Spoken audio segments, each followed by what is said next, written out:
Bismillahirrahmanirrahim. Assalamualaikum warahmatullahi wabarakatuh. Sebelumnya perkenalkan, saya Laila Hanifatul Habibah dengan NIM 2002011110172. Di sini saya akan mempresentasikan hasil kerja saya tentang jodoh merupakan cerminan diri.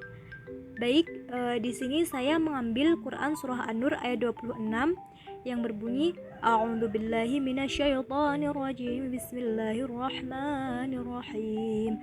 Al-khabithatu lil-khabithina wal-khabithuna lil-khabithat wat-tayyibatu lit-tayyibina wat-tayyibuna lit-tayyibat. Ulaika mubarra'una mimma yaqulun lahum maghfiratun wa rizqun karim. Yang artinya perempuan-perempuan yang keji untuk laki-laki yang keji dan laki-laki yang keji untuk perempuan-perempuan yang keji pula. Sedangkan perempuan-perempuan yang baik untuk laki-laki yang baik dan laki-laki yang baik untuk perempuan-perempuan yang baik pula. Mereka ini bersih dari apa yang dituduhkan orang. Mereka memperoleh ampunan dan rezeki yang mulia, yaitu surga. Berdasarkan tema yang sedang dibahas, maka fokus ayat yang saya ambil ini memiliki beberapa kata kunci. Yang pertama yaitu al-khabithatu, al-khabithina, al-khabithuna lil-khabithati, at-tayyibatu lit-tayyibina, dan yang terakhir yaitu barra'una. Baik, yang pertama yang akan saya bahas yaitu tafsir ayat bil ayat. Di sini kata kunci yang pertama yaitu kata kunci al-khabithatu. Menurut Al-Mu'jam Al-Mufahros li Al-Fadil Qur'anil Karim, digunakan dalam Al-Quran sebanyak 2 kali yang terdapat dalam surat atau tempat yang sama, yaitu dalam Quran surah An-Nur ayat 26. Ayatnya sudah ada di monitor. Di sini sudah saya beri keterangan warna biru dan dicetak tebal.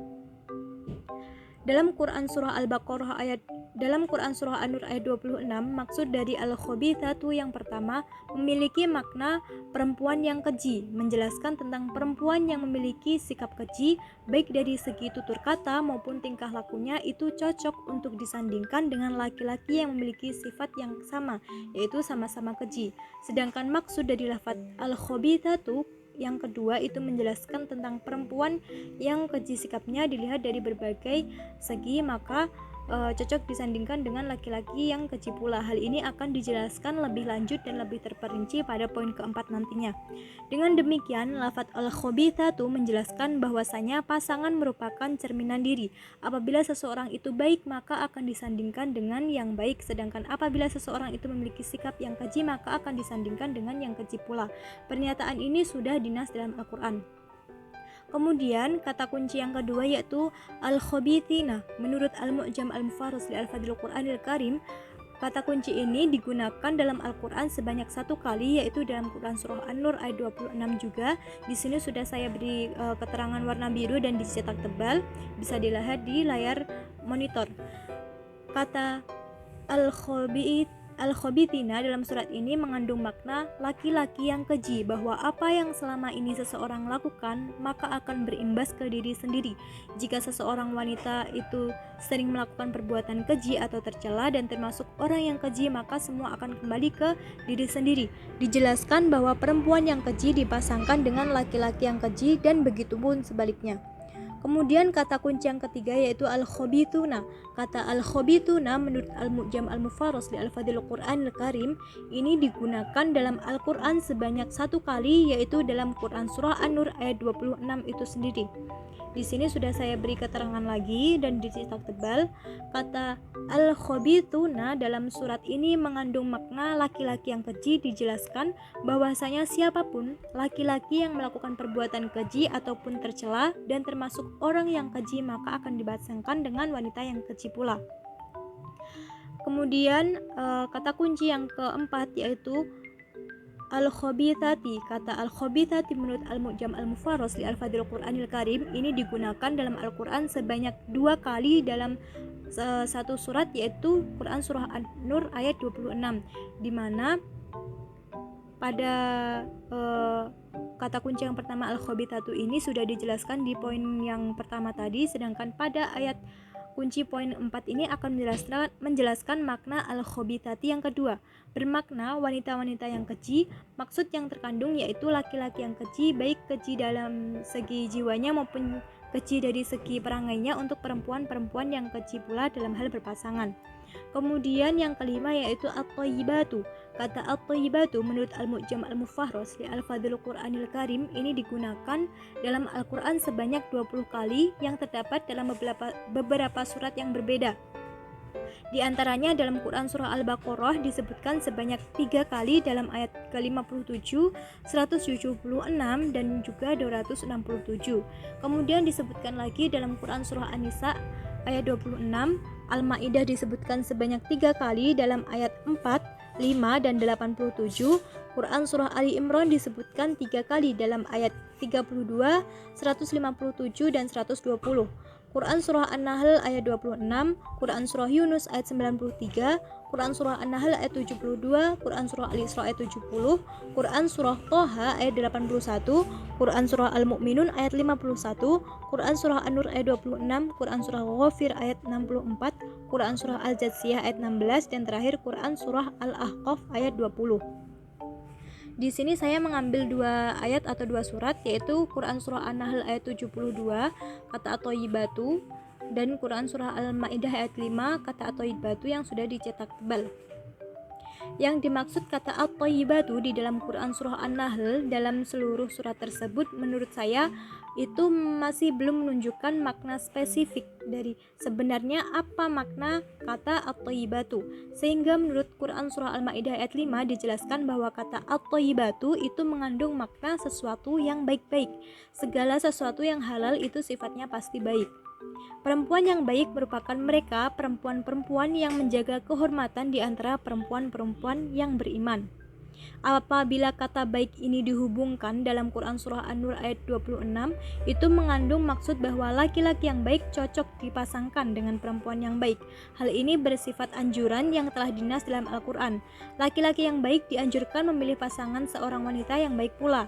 Hal ini juga bertujuan untuk menjaga kesucian keturunan. Bagaimanapun juga ibu adalah madrasah pertama bagi anak-anaknya. Maka hendaklah para wanita itu memiliki sifat yang baik serta memiliki cakupan ilmu umum, baik ilmu umum, ilmu agama, ilmu adab, dan lain sebagainya, yang mana ilmu tersebut memiliki cakupan yang luas atau global. Kemudian kata kunci yang keenam yaitu lit-thayyibina. Kata at-thayyibina menurut Al-Mu'jam Al-Mufarras li Al-Fadhil Qur'anil Karim digunakan dalam Al-Quran sebanyak 2 kali yang terdapat dalam beberapa surat yang berbeda, di antaranya dalam Quran Surah An-Nur ayat 26 dan juga Quran Surah An-Nahl ayat 32. Dalam surah An-Nahl ayat 32 ini, ayat ini memiliki kandungan makna at-thayyibina merupakan sesuatu yang bersifat baik. Sifat dari kata baik ini mencakup dari rezeki yang telah dianugerahkan Allah. Sebenarnya bentuk rezeki itu bermacam-macam, bisa berupa keberpasangan antara 2 insan yang memiliki keragaman aspek, rezeki sehat, bahkan rezeki diwafatkan dalam keadaan yang baik. Rezeki diwafatkan dalam keadaan yang baik ini juga tercantum dalam surat yang saya ambil tadi, yaitu Quran Surah An-Nahl ayat 32. Dari sini dapat disimpulkan bahwasanya rezeki itu tidak hanya terbatas pada makanan, harta benda saja, tetapi meliputi hal-hal yang lebih luas. Kemudian kata kunci yang ketujuh yaitu mubarra'una. Kata mubarra'una menurut Al-Mu'jam Al-Mufarras li Al-Fadhil Qur'anil Karim digunakan dalam Al-Quran sebanyak 1 kali, yaitu terdapat dalam Quran Surah An-Nur ayat 26 itu sendiri. Sekali lagi di sini saya sudah memberi keterangan di cetak warna biru dan dicetak tebal. Dari ayat tersebut makna mubarra'una yaitu kebaikan-kebaikan. Kebaikan yang dimaksud di sini yaitu baik perilakunya, terjaga dirinya dari fitnah. Hal ini mengandung arti taat, tidak termasuk orang yang tercela atau orang yang keji, dan termasuk orang yang baik dan benar.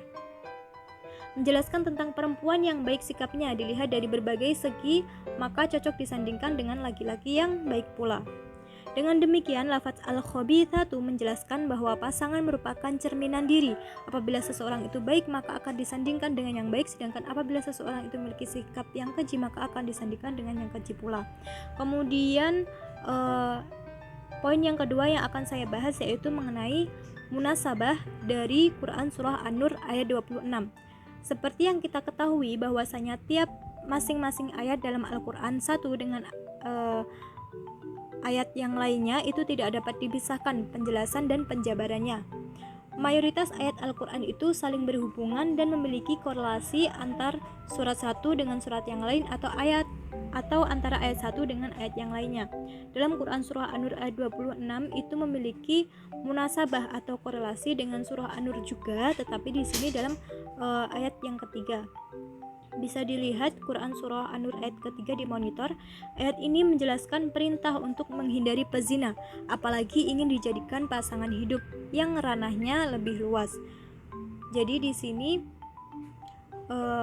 pernikahan itu merupakan ibadah seumur hidup, maka dari itu kita dianjurkan untuk memilih pasangan dan mencari partner yang bisa diajak untuk bekerja sama untuk sama-sama sukses di dunia dan akhirat. Ayat ini menyatakan bahwa laki-laki pezina, yakni yang kotor dan kebiasaan berzina, tidak wajar mengawini melainkan perempuan pezina yang terbiasa berzina pula. Hal ini mencerminkan bahwa pasangan merupakan cerminan diri sendiri. Apabila seseorang baik, maka cocok disandingkan dengan yang baik dan begitupun sebaliknya. Sedangkan dalam Quran Surah An-Nur ayat 26 kemudian di sini diperjelas lagi bahwa seseorang yang memiliki sifat keji cocok dipasangkan dengan yang keji, dan orang yang memiliki sikap atau sifat baik cocok disandingkan dengan pasangan yang baik. Korelasi antar kedua ayat tersebut lebih mengarah pada konsep pasangan dalam Islam. Islam sudah membuat aturan yang tidak merugikan.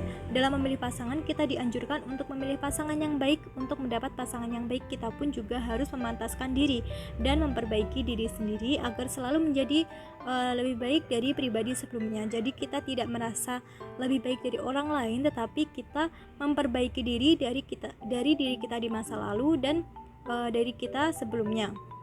Semua itu butuh proses dan setiap proses akan berprogres. Begitupun dengan usaha seseorang dalam memperbaiki dirinya. Kemudian poin yang ketiga yang akan saya bahas yaitu mengenai munasabah Al-Quran dengan hadis. Berdasarkan informasi yang saya peroleh dalam kitab tafsir Ibnu Katsir terkait kata kunci, maka terdapat pendapat dari sahabat sebagai berikut. Waqala Abdurrahman bin Zaid bin Aslam al-khabithati minan nisa lil khabithina minar rijal wal khabithuna minar rijal lil khabithat minan nisa wat thayyibatu minan nisa lit thayyibin minar rijal wat thayyibuna minar rijal lit thayyibati minan nisa. Ini adalah pendapat Abdurrahman bin Zaid bin Aslam, juga seperti yang telah ditulis oleh Ibnu Katsir dalam kitab tafsirnya. Jadi Ibnu Katsir berpendapat hal yang sama berdasarkan informasi yang diperoleh dalam kitab tafsir Ibnu Katsir bahwa makna yang terkandung dalam Quran Surah An-Nur ayat 26 ini menjelaskan bahwasanya keji dalam artian perilaku, sifat, tutur kata, dan sebagainya. Maka maknanya perempuan yang keji itu untuk laki-laki yang keji dan laki-laki yang keji untuk perempuan yang keji pula. Sedang perempuan yang baik itu untuk laki-laki yang baik dan laki-laki yang baik untuk perempuan yang baik pula. Ayat ini dijadikan sebagai rujukan bahwa orang-orang yang keji dari kalangan kaum wanita adalah untuk orang-orang yang keji dari kalangan kaum pria, dan orang-orang yang keji dari kalangan kaum pria adalah untuk orang-orang yang keji dari kalangan kaum wanita. Orang-orang yang baik dari kalangan kaum wanita adalah untuk orang-orang yang baik dari kalangan kaum pria, dan orang-orang yang baik dari kalangan kaum pria adalah untuk orang-orang yang baik dari kalangan kaum wanita pula. Ayat ini menegaskan bahwa setiap yang keji, baik laki-laki maupun perempuan, keji dari segi perkataan, sifat, maupun perbuatannya itu cocok bersanding dengan yang keji pula, dan begitupun sebaliknya. Setiap yang baik entah laki-laki maupun perempuan, baik dari segi perkataan, sifat, maupun perbuatan itu juga cocok bersanding dengan yang baik juga. Kemudian poin terakhir yang akan saya bahas yaitu mengenai pendapat ulama.